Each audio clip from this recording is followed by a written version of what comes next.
खुदावंद के जिंदा कलाम में से खरूज की किताब उसका 40वां बाब आयत 21वीं ता 38वीं। फिर उस संदूक को मस्कन के अंदर लाया और बीच का पर्दा लगाकर शहादत के संदूक को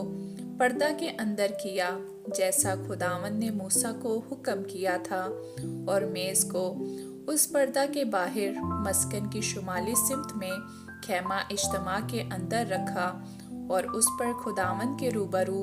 रोटी सजा कर रखी, जैसा खुदावंद ने मूसा को हुक्म किया था, और खैमा इज्तिमा के अंदर ही मेज के सामने मस्कन की जनूबी सिमत में शमादान को रखा और चराग खुदावंद के रूबरू रोशन कर दिए, जैसा खुदावंद ने मूसा को हुक्म किया था, और जरीन कुर्बानगाह को खैमा इज्तिमा के अंदर पर्दा के सामने रखा और उस पर खुशबूदार मसाला का बखूर जलाया, जैसा खुदावंद ने मूसा को हुक्म किया था, और उसने मस्कन के दरवाज़ा में पर्दा लगाया और खैमा इज्तिमा के मस्कन के दरवाज़ा पर सोख्तनी कुर्बानी का मसबा रख कर उस पर सोख्तनी कुर्बानी और नज़र की कुर्बानी चढ़ाई, जैसा खुदावंद ने मूसा को हुक्म किया था, और उसने होस को खैमा इज्तिमा और मसबा के बीच में रख कर उसमें धोने के लिए पानी भर दिया, और मूसा और हारून और उसके बेटों ने अपने अपने हाथ पांव उसमें धोए जब जब वो खैमा इज्तिमा के अंदर दाखिल होते, और जब जब वो मसबा के नज़दीक जाते तो अपने आप को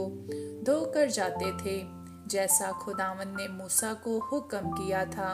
और उसने मस्कन और मसबा के गिरदा गिर्द सेहन को घेर कर सेहन के दरवाज़ा का पर्दा डाल दिया। यूं मूसा ने उस काम को ख़त्म किया।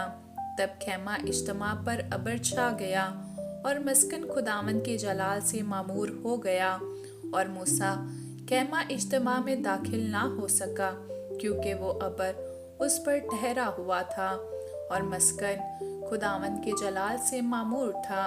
और बने इस्राएल के सारे सफ़र में ये होता रहा कि जब वो अबर मस्कन के ऊपर से उठ जाता तो वो आगे बढ़ते, पर अगर वो अबर ना उठता तो वो उस दिन तक सफ़र नहीं करते थे जब तक वो उठ ना जाता, क्योंकि खुदावंद का अबर इस्राएल के सारे घराने के सामने और उनके सारे सफ़र में दिन के वक्त तो मस्कन के ऊपर ठहरा रहता और रात को उसमें आग रहती थी। आमीन।